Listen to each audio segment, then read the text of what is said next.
Hello, bachcho, let's read the question first. And question says that light enters at an angle of incidence in a transparent rod of refractive index n. For what value of refractive index of material of rod of light once entered into it, it will not leave it lateral phase whatsoever be value of angle of incidence. First is n is equal to 1.1, second is n equal to 1, third is n greater than root 2, fourth is n equal to 1.3. So student सबसे पहले आपको समझना हो की concept क्या use हो रहा है इसमें. सो की concept is TIR, total internal reflection. की concept is total internal reflection. देखो बच्चों TIR क्या होता है. पहली बात तो रिफ्लेक्शन हो रहा है और क्या किधर होता है बच्चों, कब होता है, जब आपका लाइट डेंसर से रेयर मीडियम में जाती है. एक वैल्यू ऐसी आती है बच्चों, क्रिटिकल एंगल क्या कहते हैं उसको, कि जहां पर आपका ये सरफेस को ग्रेज करती है. अगर इससे ज्यादा बढ़ा दोगे बच्चों एंगल ऑफ इंसिडेंस तो आपका अंदर ही चला जाएगा. ठीक है, इसी क्या कहते हो, इसी प्रोसेस को TIR कहते हो. मतलब कितनी बच्चों मिनिमम वैल्यू होनी चाहिए, देखो थीटा सी होनी चाहिए, क्रिटिकल एंगल होना चाहिए. और साइन थीटा सी कितना आता है बच्चों, अगर मान लो रिफ्रैक्टिव इंडेक्स इसका क्या है n है और बाहर वाले का 1 है, तो साइन थीटा सी बच्चों कितना आता है 1/n आता है.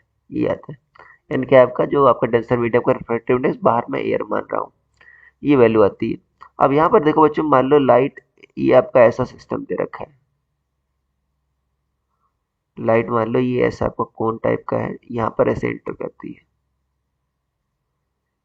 ये इसकी एक्सिस मान लेते हैं.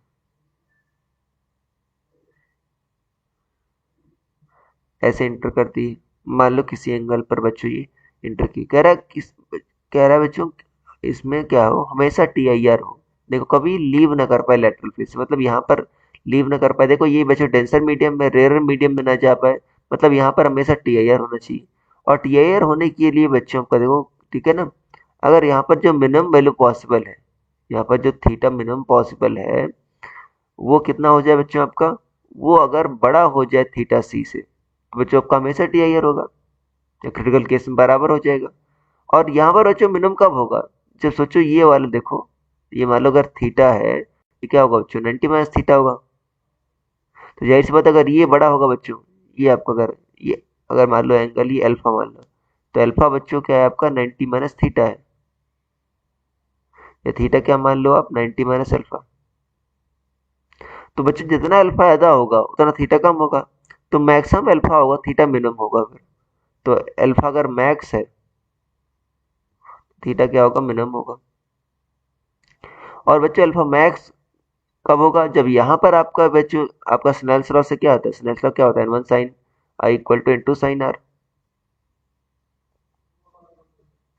जब आपका यहाँ पर एंगल ऑफ इंसिडेंस मैक्सिमम होगा तब भी बच्चों आपका यहाँ पर ये मैक्सिमम आएगा अल्फा. तो बच्चों मैक्सिमम कितना हो सकता है आपका एंगल ऑफ इंसिडेंस 90 डिग्री हो सकता है. तो यहाँ पर बच्चों 90 डिग्री मान लो. तो क्या लिखो स्नेल्स लॉ से 1 इंटू साइन 90 इक्वल टू, आपने यहाँ पर n माना n इंटू साइन एल्फा, ये लिख दो. तो यहाँ से क्या हो जाएगा बच्चों, साइन अल्फा क्या आ जाएगा, देखो यहाँ से आ जाएगा आपका sine alpha equal to 1/n.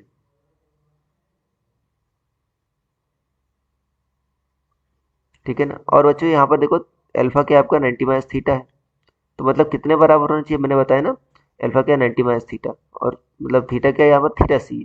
Critical case में क्या बराबर होगा, थीटा बराबर होगा बच्चों थीटा सी के बराबर होगा. तो क्या लिखोगे आप, साइन 90 माइनस थीटा, या थीटा सी लिख दो, क्या होगा 1/n होगा. मतलब कॉस थीटा सी क्या होगा आपका 1/n होगा. तो जो कॉस थीटा सी क्या होगा आपका, स्क्वायर रूट में 1 माइनस साइन स्क्वायर थीटा सी, मतलब 1 minus 1/n square equal to 1/n. दो साइड स्क्वायर कर दो बच्चों तो क्या आ जाएगा, बच्चों 2/n स्क्वायर इक्वल टू कितना आ जाएगा 1. ठीक है ना. तो n बच्चों क्या इतना आ जाएगा √2. तो मिनिमम वैल्यू कितनी आनी चाहिए n की √2. तो एन की वैल्यू को बच्चों अगर √2 से बड़ी है तो आपका आराम से TIR हो जाएगा. तो n should be greater than √2, आपका ऑप्शन नंबर थर्ड सही होगा.